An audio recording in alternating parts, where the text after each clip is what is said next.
નમસ્કાર. વિશેષ ન્યૂઝમાં હું દિનેશ સિંધવ. વિધાનસભાના પગથિયાની બાજુમાં જે ઓટલો છે એ ઓટલે બેસીને ગોપાલ ઇટાલિયા જોડે સમજવું છે કે આમ આદમી પાર્ટીની અપેક્ષા અને ગોપાલ ઇટાલિયાની જે અપેક્ષા હતી એ પ્રકારનું બજેટ છે કે નહીં, શું પ્રતિક્રિયા છે? બહુ ટૂંકમાં વાતો કરીએ આપણે. બજેટ 4 લાખ કરોડનું છે તો વાતું તે લાંબી જશે ને.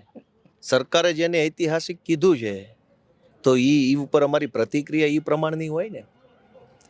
પલાઠી વાળીને બેઠા છે ને એટલે મને લાગે લાંબી કરશે, પણ કરો. એણે અંદર લાંબી જ કરી છે. થકવી નાખ્યા ત્યાં સુધી હાલ્યું બધું બજેટનું. માંડ છૂટા ત્યાં. બજેટમાં કંઈ સારું જ નથી. તમે કયો હું સારું? ચાલો, કાઉન્ટર સવાલ મને ના કરો. કાઉન્ટર સવાલ નથી. હું ભાઈ, તમે પત્રકાર રાજ્યના નાગરિક છો કે નહીં? હું નહીં, પણ એ તો હું પત્રકાર તરીકે તમને પૂછું છું. નાગરિક જે છે રાજ્ય નહીં સાંભળે એટલા માટે કશું સારું નથી. નહીં, પણ હું એમ કહું છું કે હશે ઘણું, હાલો દાખલા તરીકે. પણ તમે નાગરિક તરીકે કાંઈક તો જોયું છે ને કે આ સારું છે એમ. તમે નથી કહી શકતા એટલે તમે હું બેય જાણીએ છીએ કે નથી ભાઈ આમાં એવું કાંઈ કાઢી લેવાનું હોય તો તમે આમ ને ખોખારો ખાઈને કહી દીધું કે ભાઈ આ સુલભ શૌચાલય બનાવવાની યોજના સારી છે એમ. એક ઝાટકે ના કહી શકો ને. સારાને સારું કેમ શું વાંધો? પણ નથી. ઓકે, કેવું બજેટ છે? તો શરૂઆતમાં તો એકદમ હળવી શૈલીમાં અમે બંને વાતચીત કરીએ તો ઓડિયન્સને મજા આવે એવું છે, એવું અમને હવે લાગે છે. કેવું છે બજેટ? બજેટ ગુજરાતની સરકારી તિજોરીના તાળા નહીં તે શરમ આવે ને એવું બજેટ છે. કેવી રીતે? તમારી તિજોરીમાં પડ્યા હોય અંદર 300 રૂપિયા, બહાર આવીને તમે 4 લાખ કરોડની વાતું કરો તો મને ન ખબર હોય, એટલે તાળાને તો ખબર હોય ને કે અંદર માલ ઓછો પડ્યો છે અને વાતું મોટી થઈ રહી, એટલે તાળા શરમાય છે કે હવે આવીને આવી વાતો આવે છે. સમજાવો છો કઈ રીતે? સમજાવવાનું શું હોય? ગુજરાતમાં વિકાસ થયો છે એવું ભાજપ કહે છે. વિકાસ થયો છે? આ બજેટની ચોપડી આજે સરકારે વિધાનસભામાં આપી. 75 લાખ કાર્ડ ધારકોને સરકારે દર મહિને કઠોળ આપવા માટે 842 કરોડ ફાળવ્યા. સરકારે કઠોળ આપવાનું. બીજું કે સરકારે રાજ્યના 32 લાખ લાભાર્થીઓને દર મહિને રાહત દરે ખાંડ વિતરણ કરવા માટે 208 કરોડની જોગવાઈ. ત્રીજું કે NFSA અને નોન NFSA ના લાભાર્થીઓને સિંગતેલ આપવા માટે 117 કરોડની જોગવાઈ. ત્યાર પછી 75 લાખ કુટુંબોને 1 કિલો મીઠું વેચવા માટે 59 કરોડની જોગવાઈ. હવે આ સરકારનું બજેટ છે, કરિયાણાની દુકાનવાળાનું બિલ છે. આમાં ખાંડ આપશું ને ઉભા રહો, ખાંડ આપશું, મીઠું આપશું, સિંગતેલ, એટલે કરિયાણાવાળા છે કે સરકાર છે? પણ પ્રજાને જરૂર ના પડે? 25-30 વર્ષથી વિકાસ ક્યાં ગયો? જો મીઠું સરકાર પાસે જ લેવું પડતું હોય. વિકાસ એટલો બધો થઈ ગયો કે મીઠું સરકાર પાસે જ લેવું પડે. મીઠું લેવાના પૈસા નથી વધ્યા. નકર સસ્તામાં સસ્તું શું હોય? સસ્તામાં સસ્તું મીઠું હોય. મીઠું જ કાંઈ 500 રૂપિયા કિલો ન હોય. મીઠા લેવાના વેત નથી રહ્યા ને એવો વિકાસ કર્યો છે ને સરકાર નથી. આ કરિયાણાની દુકાનવાળાનું કોઈક ચોપડો પકડાઈ દીધો છે કોઈ કે આ જો ખાંડ આપશું, સિંગતેલ આપશું, ચણા આપશું, તેલ. એટલે આ હું આવડી મોટી સરકાર આ હું ચણા વેચવા બનાવીશ?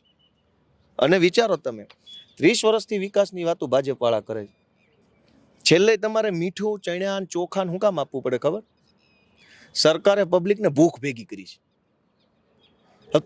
તમે મારો ટાંટિયો તોડી નાખો એક્સિડન્ટ કરી અને એના કારણે 2 મહિના મારી રોજગારી છીનવાઈ જાય તો તમારે જ મારું પૂરું કરવું પડે ને, વળતર દેવું પડે ને. અમુક પરિવારને જરૂર નહીં હોય. આપણે ભલે ગમે તે સરકાર વિકાસની વાતો કરે, પણ આજે દરરોજની જરૂરિયાતવાળું જે છે અનાજ, એની જરૂર નહીં હોય લોકોને. હું એ જ તો કહેવા માંગુ છું કે મીઠું સરકારની પાસેથી લેવું પડે એવા પરિવારો 30 વર્ષ પછી પણ ગુજરાતમાં છે ને, તો વિકાસ કોનો થયો? વિકાસ થયો હોત તો કમસે કમ માણસ પોતાના પૈસે મીઠું તો લેતો, વટથી સ્વાભિમાનથી. ટાટા નમક ન લે, દેશ કા નમક.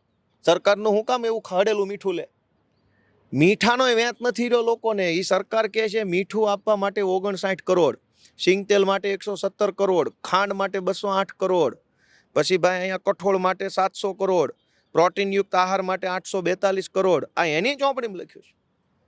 30 વર્ષ સુધી વિકાસ કર્યા પછી દેશના, ગુજરાત રાજ્યના લોકોમાં એવા ગરીબો પણ છે જેની પાસે મીઠું લેવાના પૈસા નથી. તો આ બજેટના મારે હવે હું વખાણ કરવા?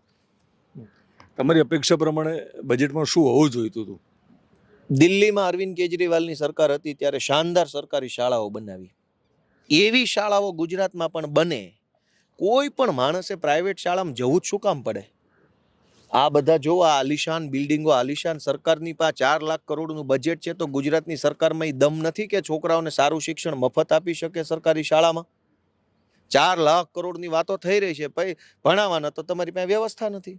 તો દિલ્હીમાં કેજરીવાલે કર્યું એવું અહીં થઈ શકે. બીજી વાત, પંજાબમાં આમ આદમી પાર્ટીની સરકાર ખેડૂતોને દિવસે મફત વીજળી આપે છે. અહીં શું તકલીફ છે? ગુજરાતમાં કેમ નહીં? ગુજરાત ખેતી આધારિત રાજ્ય છે. અમદાવાદ રાજ્યના 4-5 મુખ્ય શહેરો બાદ કરતા આખું ગુજરાત ગામડામાં જીવે છે. અમદાવાદ, રાજકોટ, વડોદરા, સુરત, જામનગર બાદ કરીએ તો બાકી તો બધું ગામડું છે. તો ગામડાના માણસ ખેડૂત ખેતી સાથે સંકળાયેલો છે, એને વીજળી મફત કેમ નહીં? ઈ થઈ શકે.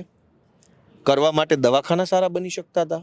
નથી જ દવાખાનાની જોગવાઈ, નથી શાળાની જોગવાઈ, નથી કોઈ બીજી સામાજિક સુરક્ષાની જોગવાઈ. પાણી હજુ ગામડામાં નથી પહોંચ્યું, સિંચાઈનું અને પીવાનું. અનેક ગામડા એવા જેમાં પીવાનું કે સિંચાઈનું પાણી નથી પહોંચ્યું. 30 વર્ષથી સૌની યોજના, નર્મદા યોજના, સુજલામ સુફલામ યોજના, 3 ખટારો યોજના આવી, પણ પાણી ન આવ્યું. નલ સે જલ યોજના, જલ સે જલ યોજના, જલ સે છલ યોજના, યોજના ઉપર યોજના, યોજના ઉપર યોજના, પણ પાણી ન આવે. યોજના આવ્યા કરે, યોજનામાં કરોડો રૂપિયાની જોગવાઈ થઈ જાય, તો પાણી કેમ ન આવે? અમે એમ કહીએ છીએ કે પંજાબમાં આમ આદમી પાર્ટીની સરકારે કેનાલનું નેટવર્ક એવડું મોટું બનાવી દીધું માત્ર 3 વર્ષમાં કે, અને જો કે પંજાબ નાનું રાજ્ય છે, ગુજરાત કરતાં અડધું છે, એ બરાબર છે, પણ તો ગુજરાતમાં સરકારે 30 વર્ષથી ભાજપની છે. 30 વર્ષમાં કેનાલનું નેટવર્ક મજબૂત બનાવીને એક ખેતર સુધી પાણી પહોંચાડી શકાયું હોત, જે નથી પહોંચ્યું. યોજના આવ્યા કરે છે, યોજના ઉપર યોજના, યોજના ઉપર યોજના, પાણી નહીં આવે. આમ આદમી પાર્ટીની હવે યોજના શું છે? બજેટ સત્ર ચાલશે આખું, અને કયા કયા પ્રશ્નો રહેવાના છે અગત્યના? અમે 2 પ્રકારે પ્રશ્નો ઉઠાવવાની વાત છે. એક અમારા મત વિસ્તારના મુદ્દાઓ, અને એક ગુજરાતની સામાન્ય જનતા સાથે જોડાયેલા શહેરી પ્રકારના, ગ્રામીણ પ્રકારના, ખેતીલક્ષી, યુવાનોના રોજગારલક્ષી પ્રશ્નો. એટલે બંને પ્રકારના પ્રશ્નોમાં અમે ઇક્વલ કામ કરીશું.